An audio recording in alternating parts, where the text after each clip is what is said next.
boa tarde, bem-vindos. É uma alegria enorme para mim compartilhar essa mesa com dois colegas da UNB que são exemplos para todos os jovens professores da UNB, eu me incluo entre eles, apesar de não tão jovem mais. Mas é uma grande honra, uma grande felicidade estar aqui nessa mesa com o Aldo e com o Isaac, que tem uma trajetória belíssima dentro da ciência, né, da academia brasileira, e um papel fundamental na construção da Universidade de Brasília, né, no seu lançamento como uma instituição de prestígio internacional. Então, para mim, é motivo de muito orgulho e de muita felicidade também começar essa nossa nova série de debates, não é, de apresentações com convidados externos aqui na Codeplan. A proposta desse projeto é que a gente convide pessoas que têm uma presença marcante na academia, nas ciências, nas artes, na política do Distrito Federal, para pensar os grandes temas que nos afetam e pensar o futuro, não é, do Distrito Federal. Então, é uma série que tem essa pretensão de olhar para frente e de se embasar na experiência, não é, de vida e profissional e de vivência na cidade de grandes pensadores. Esse é o propósito dessa nossa série, né, que a gente traga pessoas que estão pensando o Distrito Federal, a sua região, não é, de influência, e olhando para o futuro. Tá? Então, esse é o propósito dessa série, da criação desse espaço aqui dentro da Codeplan, que o Aldo e eu estamos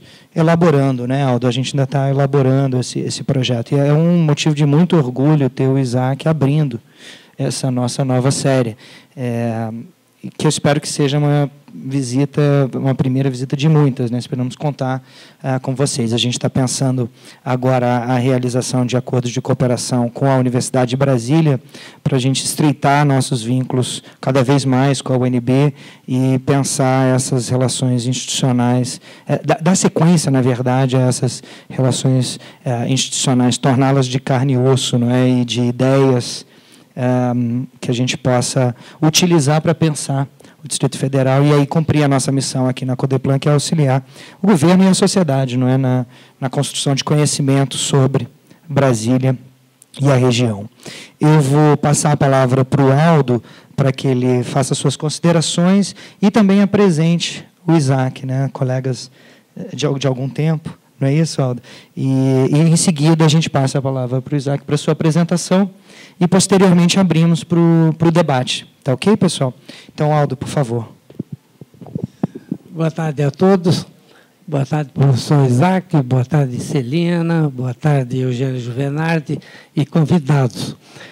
Bem, a ideia das Portas do Futuro foi no sentido de que, ao lado da Quintas Codeplan, nós tivéssemos outro tipo de debate, e não necessariamente antagônico, mas paralelo, para se olhar o que vai ser o nosso Distrito Federal e a sua periferia metropolitana, no sentido de que ela se forma, ela se congrega, ela se interpenetra, não é? E com ideias que vão desde essa que o professor Isaac nos traz, que é olhar o futuro da educação, porque eu acho que vai ser uma pedra de toque e fundamental para o futuro do Distrito Federal, como, aliás, de manhã, ao apresentar a PEDAD, né, Pesquisa Distrital de Amostra por Domicílio, a gente verificou que uma cidade pobre tem muito que a ver com o futuro, porque ela tem que se soerguer educacionalmente. Então, esse espaço, né, que abrimos, ele vai receber sugestões para pessoas do perfil do professor Isaac, não é, que nos traga o seu brilho, da sua inteligência, da sua vontade de colaborar, enfim, da sua parceria, que provavelmente nós vamos ter, para olhar esse futuro a partir dessa visão de que as crianças são a base do nosso futuro. O professor Isaac eu conheço há muitíssimos anos, porque ele era colega da minha esposa na biologia, né, uma área, ela era da botânica, ele da biologia, e convivíamos muito porque eu, inicialmente na parte das geociências, eu compunha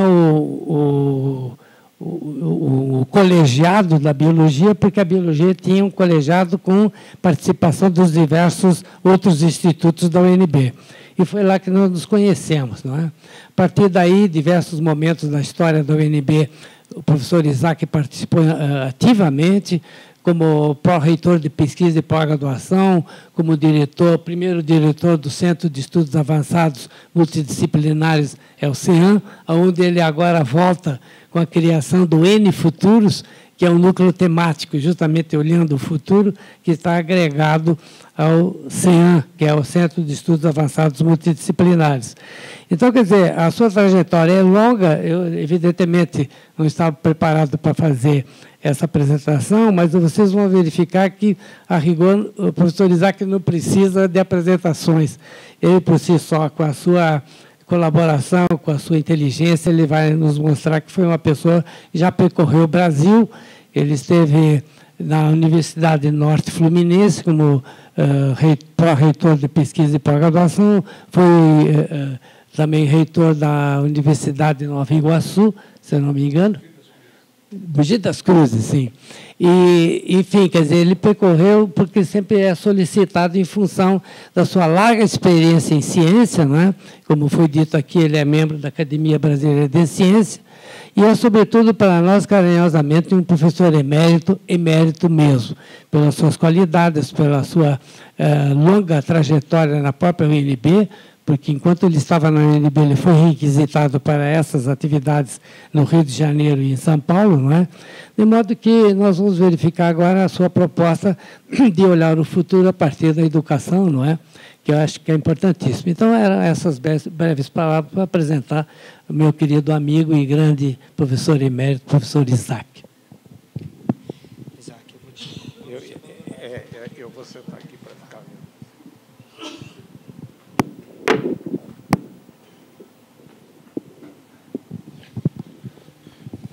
Bem, boa tarde a todos e a todas.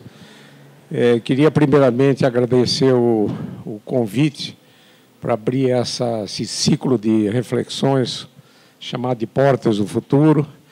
Agradecer, então, o convite do presidente Luiz Renault, ao Aldo Paviani, que é meu irmão, né, de alma e de coração, já companheiro de várias lutas, inclusive é a segunda vez que eu venho aqui nesse auditório, e onde o professor Aldo falou sobre um projeto chamado Palavida, né, que é um projeto que permitiria que as nossas crianças pudessem, desde cedo, ver a diversidade cultural do mundo, aproveitando as embaixadas, 142 embaixadas que nós temos aqui no Distrito Federal, e a nossa tese é que, se as crianças conhecerem desde cedo a diversidade, quando adultas, elas vão administrar essa diversidade com maior competência, e isso vai favorecer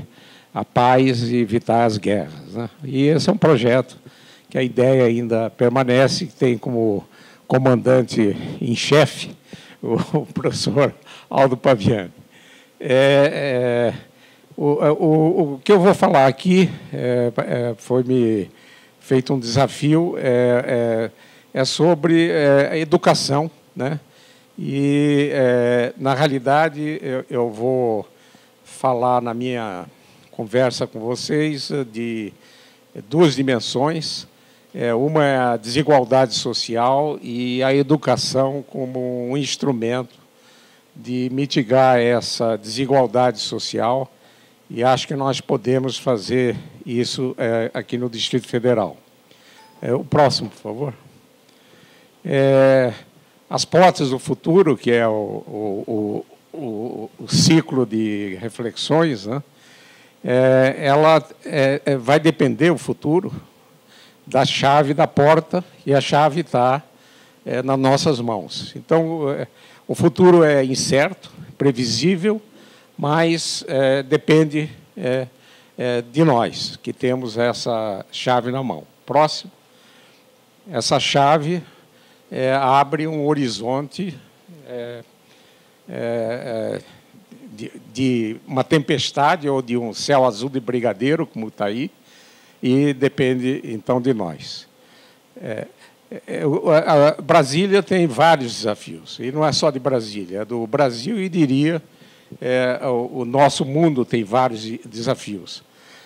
Aqui eu listei alguns deles, né, colocando em negrito desigualdade social, porque Brasília é a cidade, é a região mais desigual, sob o ponto de vista social, do Brasil, de extremos. E temos uma série de desafios, que é melhorar a educação, a saúde, a violência, a habitação, mobilidade urbana, e poderíamos aí fazer uma longa lista de desafios. Próximo, por favor. Aqui só ilustrando alguns desses desafios que nós temos aqui no Distrito Federal.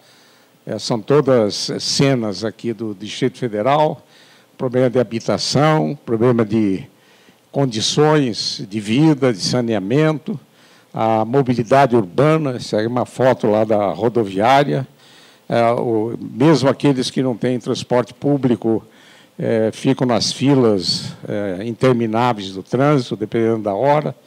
Aqui é uma sala de espera de hospital, e aqui é uma cena que ilustra a violência.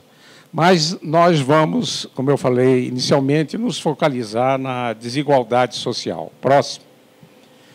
E a desigualdade social é uma característica do nosso país, diria, não só característica, como uma vergonha para o nosso Brasil, para o nosso país. E aqui em Brasília, essa desigualdade fica muito evidente. Próximo. Há alguns anos atrás, eu escrevi um artigo no Correio Brasiliense chamado Noro-Congo no Quadrilátero, né? Parece mais o nome de um samba, né? Ou de uma escola de samba, né? E esse Noro-Congo, a palavra Noro-Congo, que eu inventei, né? Tive a ousadia de inventar uma palavra, que eu fui no Google antes de mandar o artigo e cliquei Noro-Congo e deu 0, né? Então, não existia a palavra, que é a união de dois países, a Noruega e o Congo, né?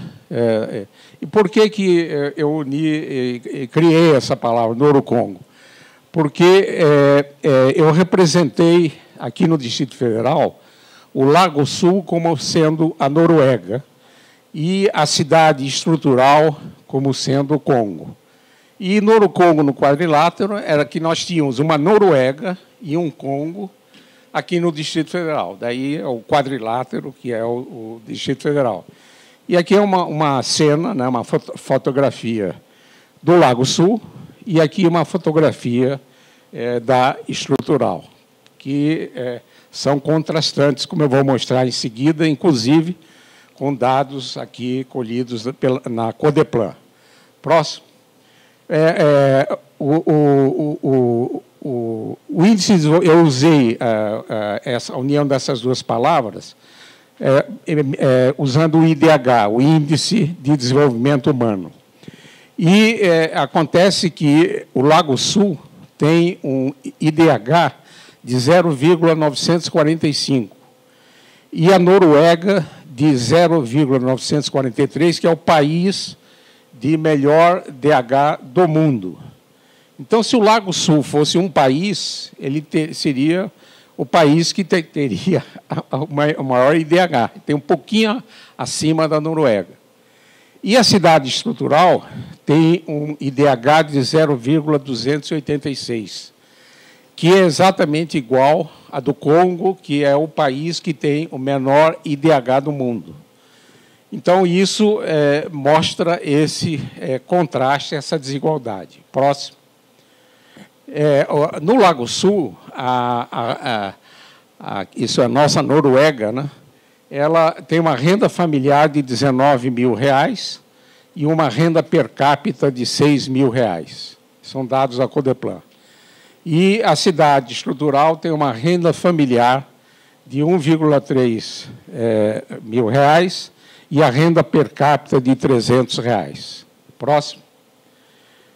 E ainda, para gravar esse quadro, né, nós temos que os investimentos em infraestrutura, quer dizer, educação, saúde, segurança, transporte, saneamento, etc., são maiores nas regiões cujos habitantes são de alta renda. E essa lógica é perversa. Nós precisamos inverter essa lógica. Próximo. E essa desigualdade social, esse Norocongo que nós temos aqui, é que a miséria e a desigualdade no Brasil é uma herança do período colonial escravagista.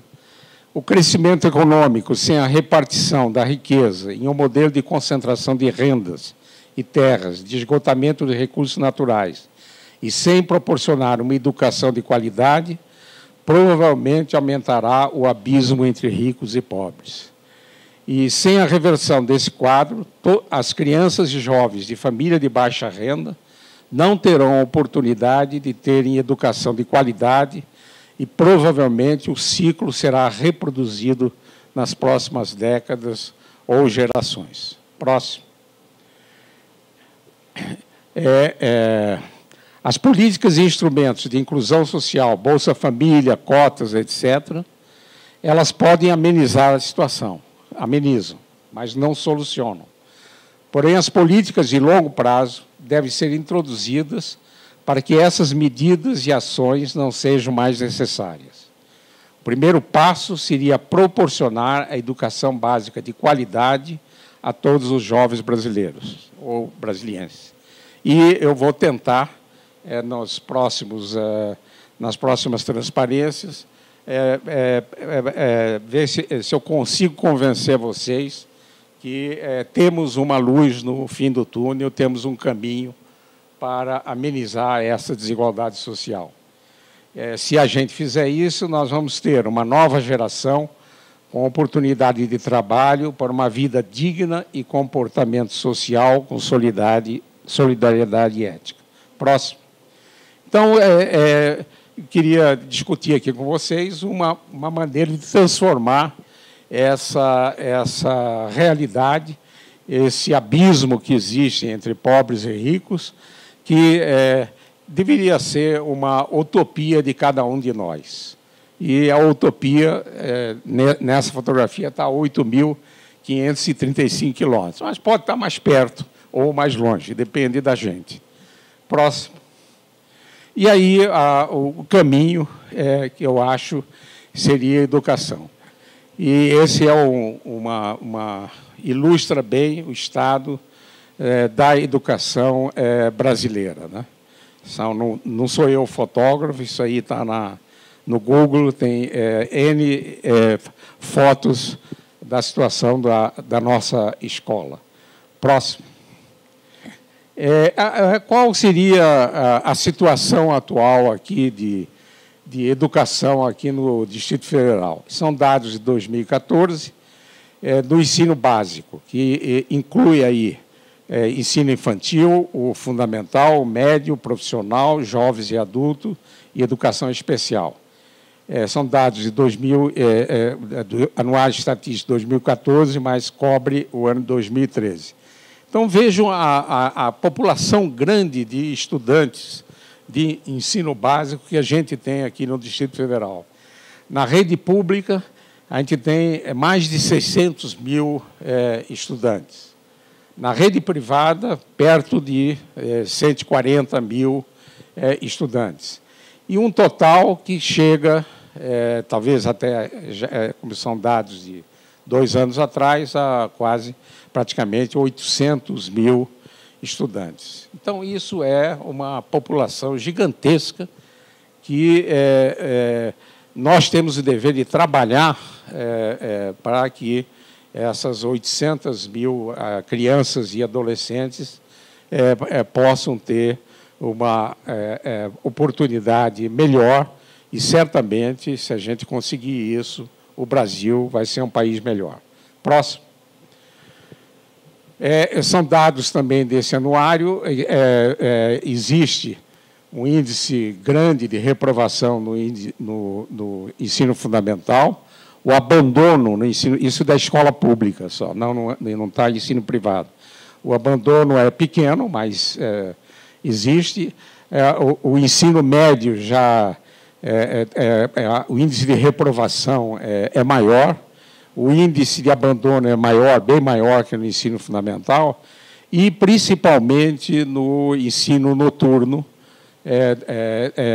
do ensino médio, que atinge, na primeira série, 36% dos alunos no ensino médio, no ensino noturno, abandonam. O diurno menos, 8,23%. De maneira que esse é um quadro quantitativo e de semi-qualitativo, que é medido pelo rendimento, pela aprovação e pelo abandono. Próximo. E para onde é que vai a educação? Né? Aqui no Distrito Federal, no Brasil, eu diria no mundo. Próximo. E aí eu quero apresentar para vocês uma proposta de educação aqui que a gente poderia tentar implantar aqui no Distrito Federal. Seria um programa de desenvolvimento integral das crianças e adolescentes do Distrito Federal.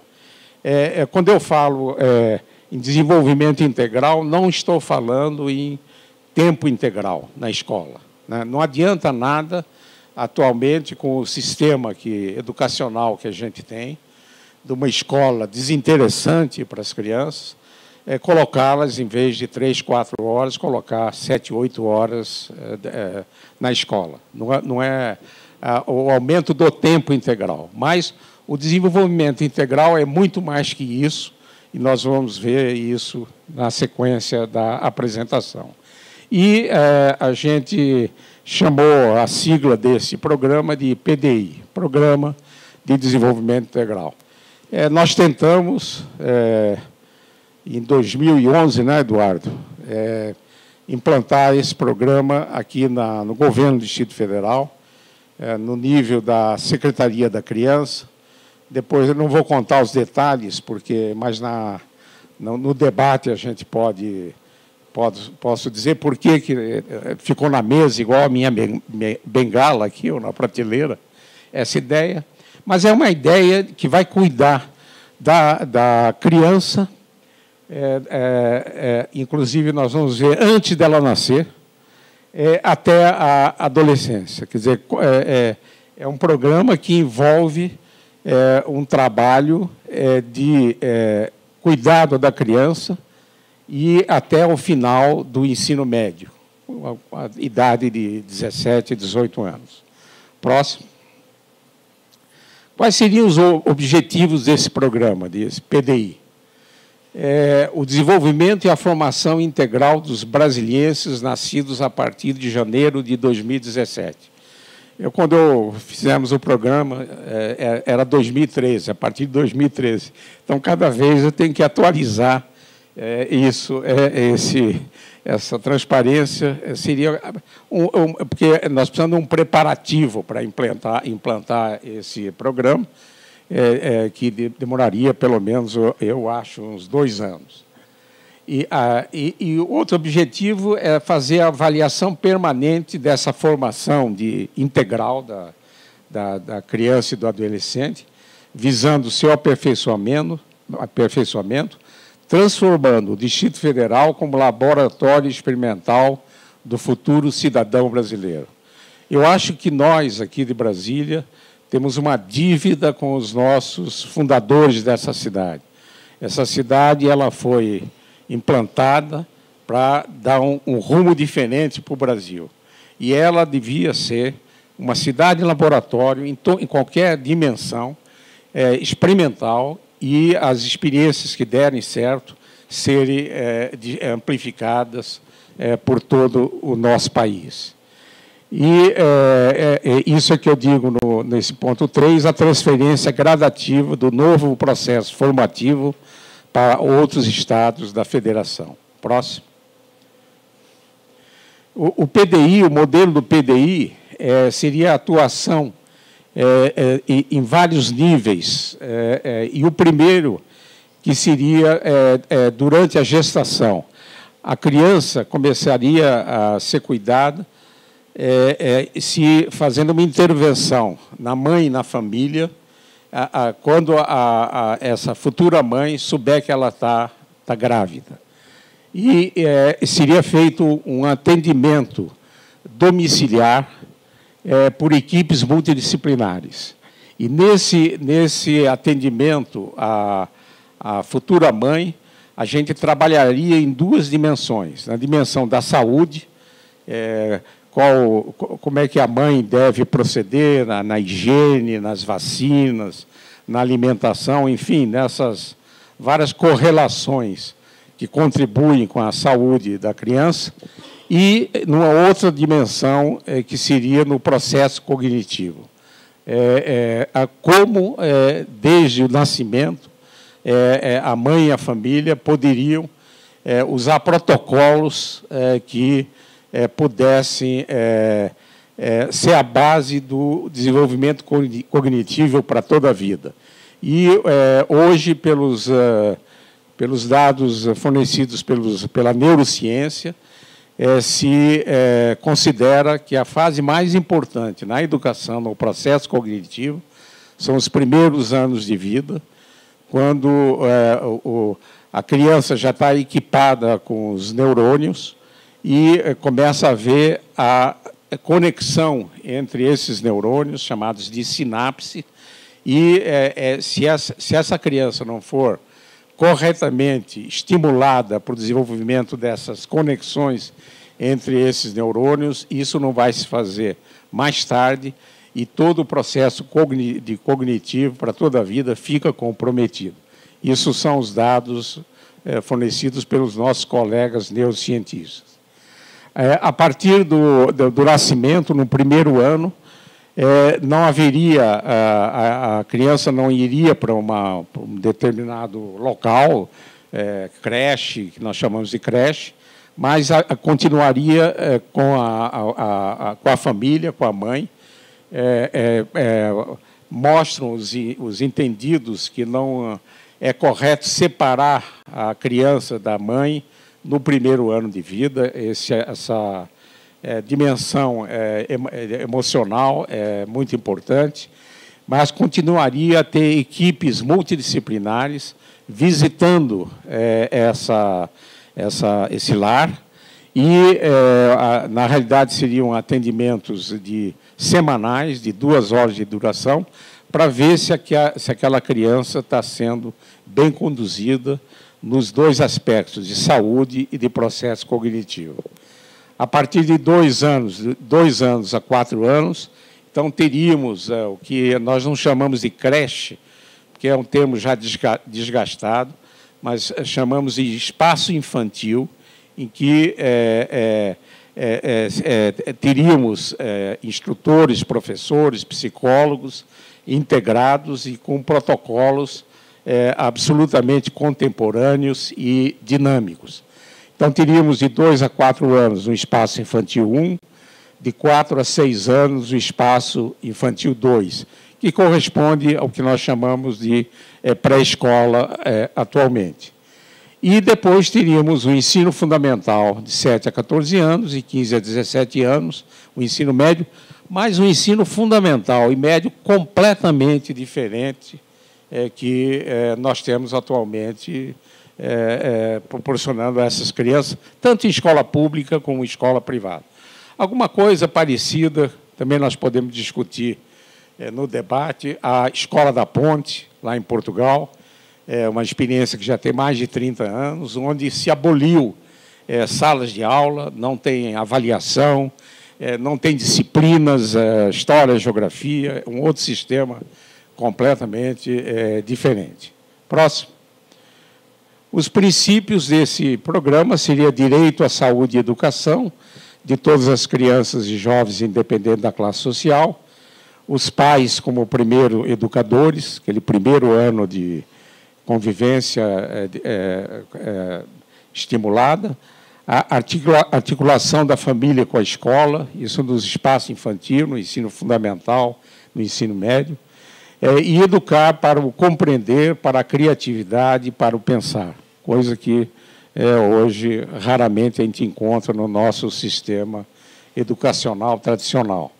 E cultivar os valores do bem, da afetividade, da verdade, da justiça, da ética, da moral, da convivência, da cidadania e o respeito pela natureza. Próximo.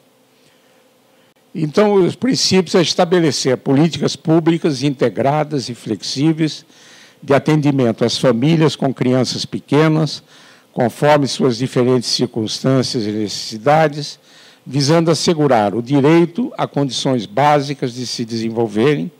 Essas políticas devem minimizar os efeitos dos fatores de risco, entre os quais a condição social e econômica de seus pais, famílias em condições críticas, especialmente em relação à violência, pobreza extrema, ambientes tóxicos e monoparentais que requerem um atendimento diferenciado.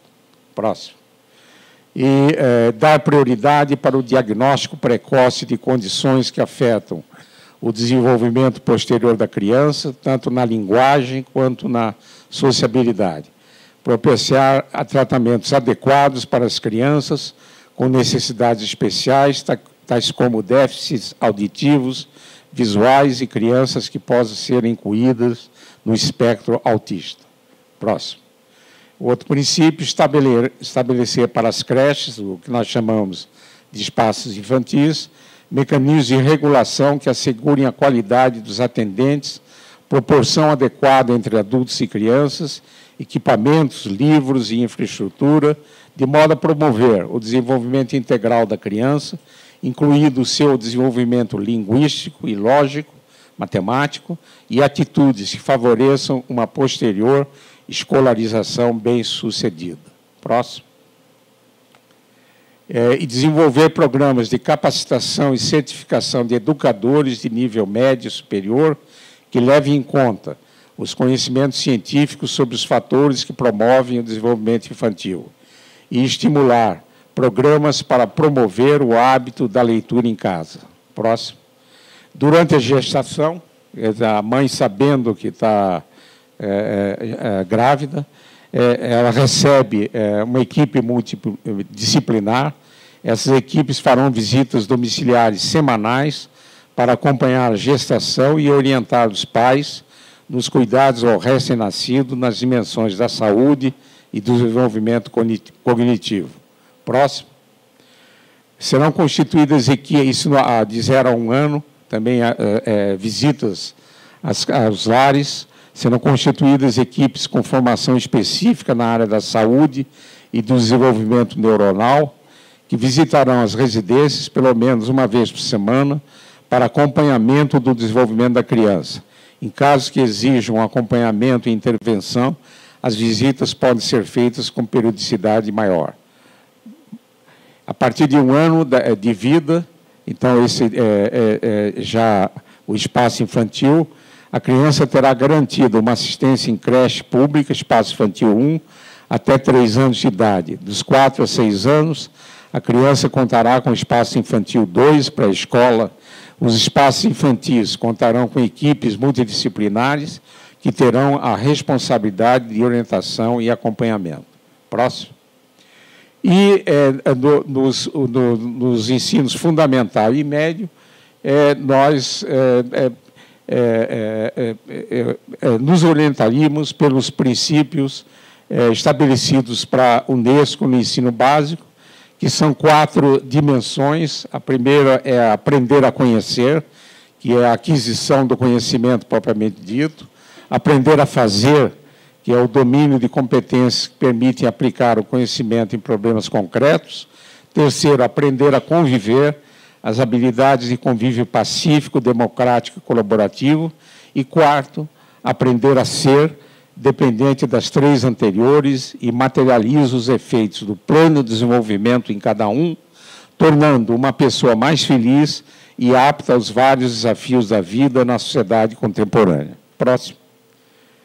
Então, teríamos, então, numa futura geração, se a gente começar em 2017, teríamos lá perto de 2030, cidadãos com ética, solidariedade, respeito à diversidade, direitos e deveres, bondade, caridade, respeito à natureza, justiça, fraternidade, honestidade e confiança.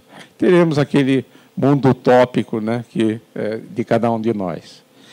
E o futuro seria a próxima entrada, né, no caminho das portas do futuro, próximo. A educação seria, então, essa chave para a gente ter um futuro de céu de brigadeiro. Próximo. Eu vou rapidamente, para concluir, só colocar alguns pontos que podemos também aprofundar no debate, dizendo algumas coisas que a gente pode fazer e deve fazer atualmente, porque esse programa, o PDI, é um programa de longo prazo e temos essas 800 mil crianças no sistema educacional atual. O próximo, por favor. No ensino básico, eu acho que as prioridades são essas, 9 prioridades. Uma que eu falei até agora, repito novamente, políticas públicas para a primeira infância, que praticamente não existe entre nós, né? O segundo, conteúdos para os objetivos de cada nível. A gente precisa fazer uma revisão do que é importante a criança ter na escola. Né? Esse conteúdo é muito parecido com 50 anos atrás e é preciso fazer uma revisão. A pedagogia, né? Usar um quadro negro de giz e lousa, né? Pode hoje ter incrementos com as tecnologias de informação e comunicação. É importantíssima a formação boa, de qualidade, tanto inicial e continuada dos professores, e, para isso, é preciso fazer uma valorização da carreira docente, o salário, condições de trabalho e carreira. Estava aqui há pouco conversando com o grande escritor Eugênio Giovanardi, né, que vai para a Finlândia agora, né, e estávamos comentando que na Finlândia um professor de ensino básico ele ganha mais que um diplomata, né, pela missão importante que tem o professor de ensino básico. Né. Aqui, se a gente for comparar o salário do professor de ensino básico com o diplomata, aí tem fazer uma multiplicação aí muito grande, né. Uma gestão profissional das escolas, né, do ensino básico, uma avaliação, avaliar o sistema de aprendizagem, não colocar o aluno naquele estresse, né, quando tem uma prova, ele não dorme, tem pesadelos, etc.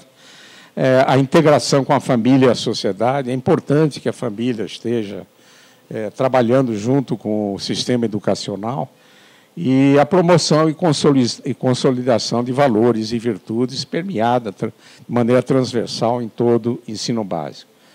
O próximo. No ensino universitário, na graduação, também é importante a gente fazer modificações. O próximo. Ter uma formação que, durante a permanência do estudante na universidade, ele realmente tenha uma cultura universitária, quer dizer, é uma luta entre a verticalização, que domina o sistema universitário, versus uma integração desejada, dele poder, claro, ter a sua formação profissional de qualidade, mas aproveitando essa passagem de 3, 4, 5, 6 anos na universidade, ele tenha realmente uma cultura mais ampla.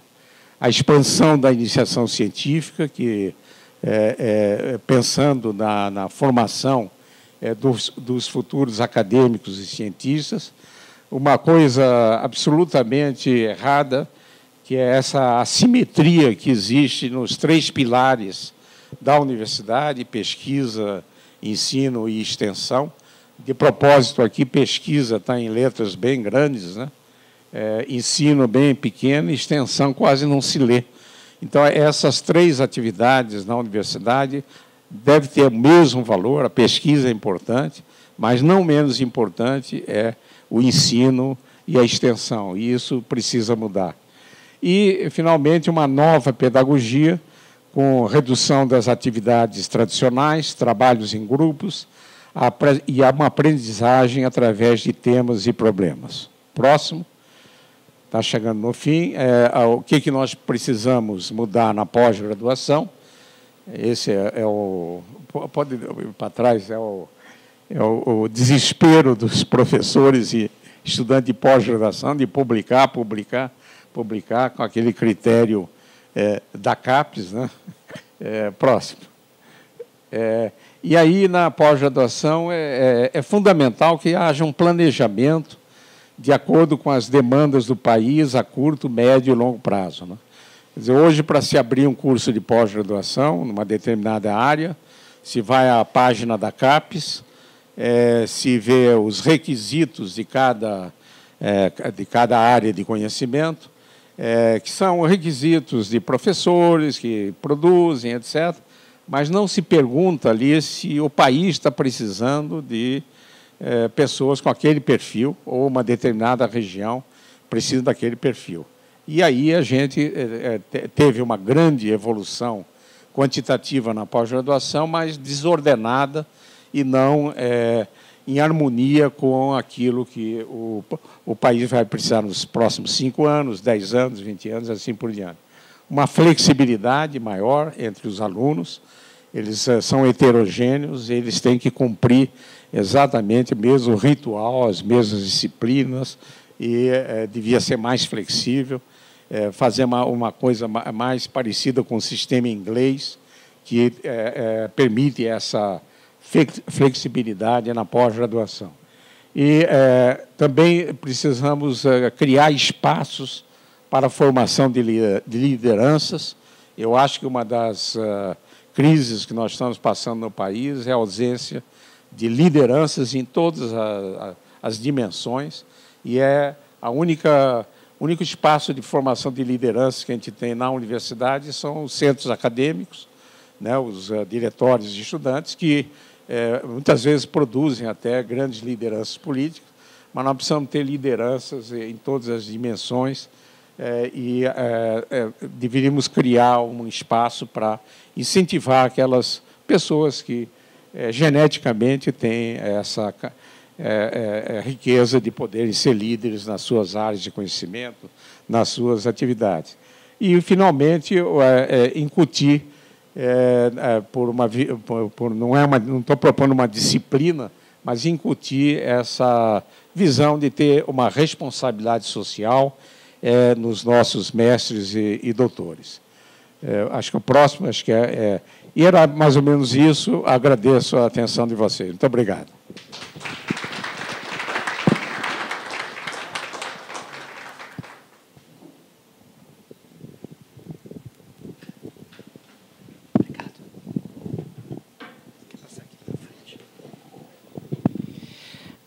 Isaac, muito obrigado. Eu acho que a sua palestra dá o tom, não é, do que a gente pensa para esse evento, que é uma oportunidade para a gente pensar de forma um pouco mais solta, pensar o nosso futuro, e isso, obviamente, traz aí uma dose de engajamento, não é, das pessoas que estão aqui apresentando, um engajamento que é importante para a gente construir cenários para o futuro e para a gente também entender a realidade que a gente vive, e um aspecto, uma dose de um pensar normativo, né? A gente está muito voltado aqui na Codeplan para a gente pensar de forma empírica, né, positiva, o nosso dia a dia, com dados concretos,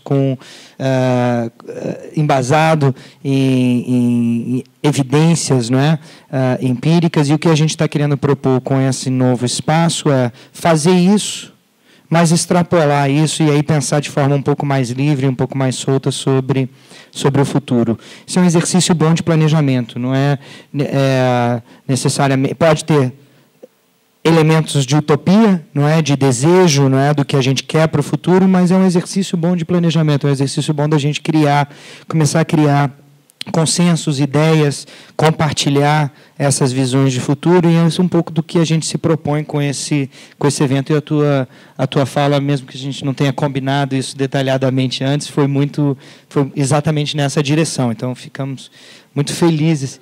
Foi telepatia, pronto. Eu vou abrir para comentários, sugestões, o que a plateia desejar, se pronunciar, seus próprios projetos de futuro para a questão da educação. E eu já vejo que o Flávio está ali com a mão levantada. A gente faz uma rodada de perguntas. Eu peço só que vocês se apresentem rapidamente, né, nome, instituição, e aí a pergunta, a colocação, o que seja. E depois a gente retorna, a gente colhe alguns comentários e retorna para o Isaac reagir e Aldo também.